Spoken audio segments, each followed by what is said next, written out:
वालेकुम व्यूअर्स। मैं हूं अब्दुल वहाब, आपके अपने चैनल टीचर ट्रेनर के साथ। तो आज की वीडियो का टॉपिक है टीचिंग मेथडोलॉजीज़। टीचिंग मेथड क्या है? टीचिंग मेथड जो है वो एक टूल है, टीचिंग का टूल है। तो टीचिंग को हम एक तरफ रखते हुए पहले एक एग्जाम्पल से समझते हैं कि अगर एक कारपेंटर है, मेसन या इलेक्ट्रिशियन है, उसे अपने टूल्स के नाम ही ना आते हों, उसे ये पता ना हो कि कौन सा टूल किस जगह पे यूज़ किया जाता है, उसका ऑब्जेक्टिव क्या है, तो किस तरह से वो अपने काम को सही तौर पे अंजाम दे सकेगा, वो नाकाम ही रहेगा। टीचिंग जो इन तमाम प्रोफेशन से ज़्यादा मुश्किल है। क्यों? क्योंकि इसमें अपने जहन की सोच को, अपनी टेक्नोलॉजी को, अपनी लर्निंग को दूसरे के दिमाग में ट्रांसफ़र किया जाता है। तो ये ट्रांसफ़र किस तरीके से मुमकिन है, इसके बारे में जानना टीचिंग मेथोडोलॉजीज़ हैं कि किस वक्त हम किस पर्सन को किस तरीके से समझाएंगे, उसके एज ग्रुप के अकॉर्डिंग, उसकी क्लास के अकॉर्डिंग, जो उसका इंटरेस्ट भी बरकरार रहे और वो वही समझे जो हम कह रहे हैं। तो हर टीचर को जानना चाहिए कि टीचिंग मेथोडोलॉजीज़ क्या क्या होती हैं और फिर कौन सी टीचिंग मेथोडोलॉजी, कौन सी स्ट्रेटजी सूटेबल है, मुनासिब है उसकी टीचिंग के लिए। इस सेशन में के दो हिस्से होंगे, पार्ट 1 एंड पार्ट 2। इन दोनों वीडियोस को मिला के हम 16 बेसिक मेथड्स के बारे में जानेंगे। वैसे तो ये मेथड्स हम 20 भी कर सकते हैं, 50 भी कर सकते हैं, लेकिन मेरे ख्याल के मुताबिक जो बेसिक 16 मेथड हैं उनके बारे में मैं आपको बताऊंगा। तो ये जो मेथड होंगे वो तमाम क्लासेस के लिए एप्लीकेबल होंगे, चाहे आप मॉन्टेसरी को टीच कर रहे हैं, प्राइमरी, सेकेंडरी, हायर सेकेंडरी या फिर यूनिवर्सिटी लेवल पे टीच कर रहे हैं। हर सब्जेक्ट की टीचिंग के लिए होंगे, चाहे वो साइंस, मैथमेटिक्स, लैंग्वेज सब्जेक्ट हो, सोशल साइंसेज हो, एसएसटी वगैरह। वीडियो में आगे बढ़ने से पहले आपसे रिक्वेस्ट है कि मेरे चैनल को सब्सक्राइब करें, लाइक करें, शेयर करें और कमेंट्स में अपनी कीमती राय से आगाह करें कि आप कौन सा मेथड यूज़ करते हैं या आपके नज़दीक कौन सा मेथड ज़्यादा इफ़ेक्टिव है, या चैनल को बेहतर बनाने के लिए कोई भी आपकी तजवीज़ या सजेशन। तो जिन 16 मेथड के बारे में हम पढ़ेंगे उनमें आज की वीडियो में हम पढ़ेंगे story telling method, lecture method, demonstration method, question answer method, discussion method, role play method, discovery method and project method. और बाकी 8 के बारे में हम नेक्स्ट वीडियो में पढ़ेंगे, समझेंगे, डिस्कस करेंगे। तो सबसे पहले हम जानते हैं स्टोरी टेलिंग मेथड के बारे में। तो स्टोरी टेलिंग मेथड क्या है? ये one of the oldest method, और ज़रूरी नहीं है कि स्कूल में टीचर ही यूज़ करते हों। हमने अपने बड़ों से स्टोरीज सुनी होंगी, नानी दादी से स्टोरीज सुनी होंगी। तो ये जो तरीका है ये हर एज ग्रुप के लिए हो सकता है। जिस तरह से कि सेकेंडरी लेवल पे, हायर सेकेंडरी पे भी आप कोई स्टोरी, कोई किस्सा कहानी सुना सकते हैं। इससे क्या फ़ायदा होता है? इससे फ़ायदा ये होता है कि बच्चों का इंटरेस्ट डेवलप होता है, उनमें मॉरल वैल्यूज़ हम ऐड कर सकते हैं, उनकी इमेजिनेशन पावर बढ़ जाती है, वो चीज़ों को इमेजिन करने लगते हैं, फोकस बढ़ जाता है, उनकी विकेबलरी इम्प्रूव होती है, लैंग्वेज स्किल्स इम्प्रूव होती हैं।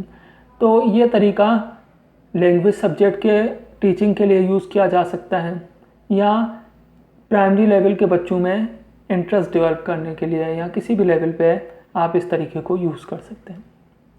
Number 2, lecture method. Lecture method जो है वो ट्रेडिशनल मेथड भी कहा जाता है, चॉक एंड टॉक मेथड भी कहा जाता है। ये टीचर सेंटर्ड होता है क्योंकि इसमें ज़्यादातर काम टीचर का होता है।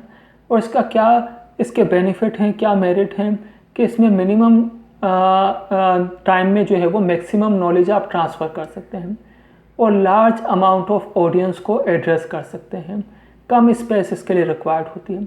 लेक्चर मेथड के हवाले से मेरी एक वीडियो है जिसका डिस्क्रिप्शन में लिंक दिया हुआ होगा, आप उसको देख सकते हैं, जिसमें डिटेल में इस लेक्चर के मेरिट्स और डीमेरिट्स भी बताए गए।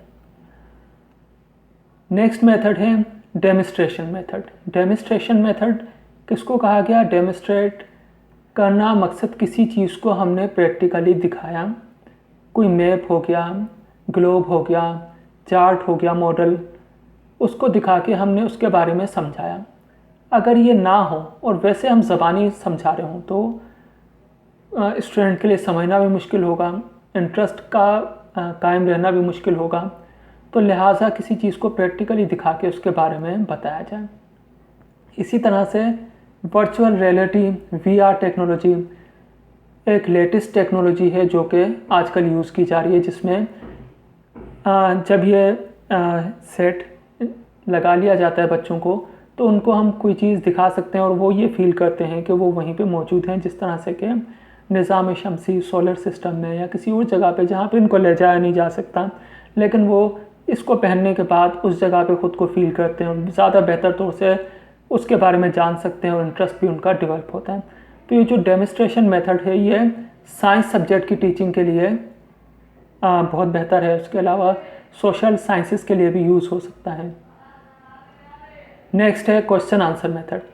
क्वेश्चन आंसर मेथड का जो बानी था वो सुकरात था, जिसने आज से 2500 साल पहले कहा था कि इल्म फ़हम जो है वो बाहर से इंसान के अंदर दाखिल नहीं किया जाता, बल्कि इंसान के अंदर मौजूद होता है और टीचर का काम उस फ़हम को बाहर निकालना होता है।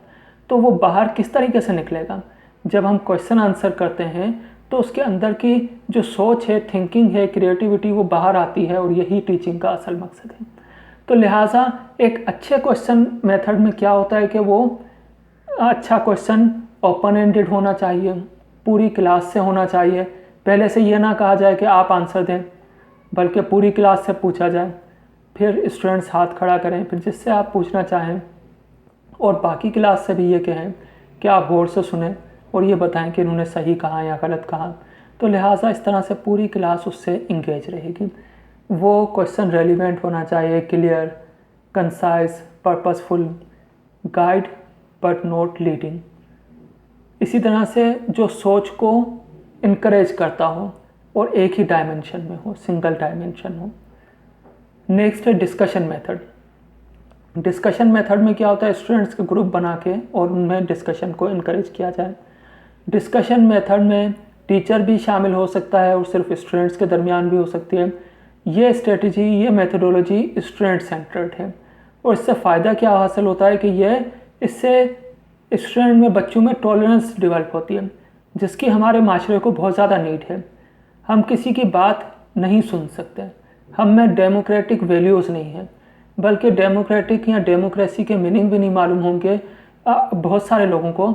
वो बस एक बुरी चीज़ समझते हैं, लेकिन हकीकत ये है कि किसी के पॉइंट ऑफ व्यू को सुनना और अपना पॉइंट ऑफ व्यू बयान करना, ये डेमोक्रेटिक वैल्यूज़ हैं। तो हम किसी की बात सुनते नहीं हैं।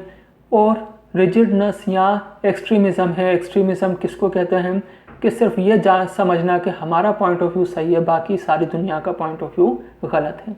तो इस मेथड से बच्चों में टॉलरेंस, डेमोक्रेटिक वैल्यूज़ आएंगे, जो आगे चल के सोसाइटी पे एक मुस्बत असर पड़ सकता है।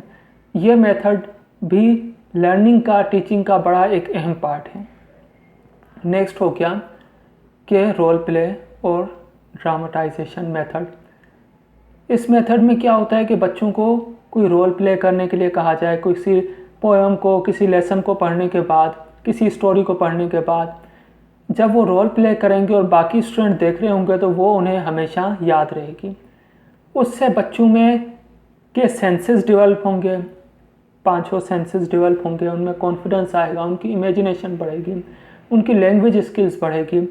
और यह तरीका प्राइमरी में भी हो सकता है, प्री प्राइमरी में भी हो सकता है और सेकेंडरी लेवल पे भी हो सकता है, बल्कि हायर सेकेंडरी लेवल पे भी हो सकता है। तो ये इससे जो है वो इंटरेस्ट डेवलप होता है। नेक्स्ट है discovery method. Discovery method discover से निकला है कि स्टूडेंट खुद कोई चीज़ डिस्कवर कर लें। डिस्कवर में एक क्वेश्चन दिया गया, एक प्रिंसिपल दिया गया और उस पर अमल करते हुए स्टूडेंट ने किसी चीज़ को नतीजा अखज़ किया, कोई चीज़ बना ली।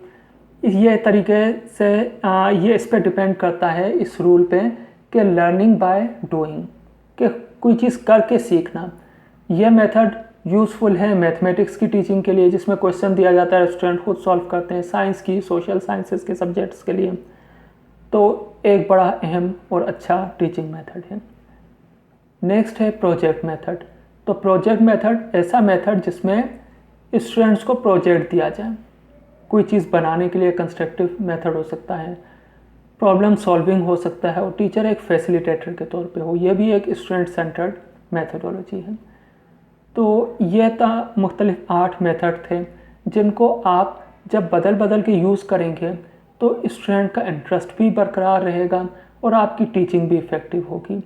वरना एक ही मेथड से स्टूडेंट भी बोर हो जाते हैं और हम अपना मकसद भी हासिल नहीं कर पाते। तो ये थी हमारी आज की वीडियो। उम्मीद है आपको पसंद आई होगी। बहुत शुक्रिया।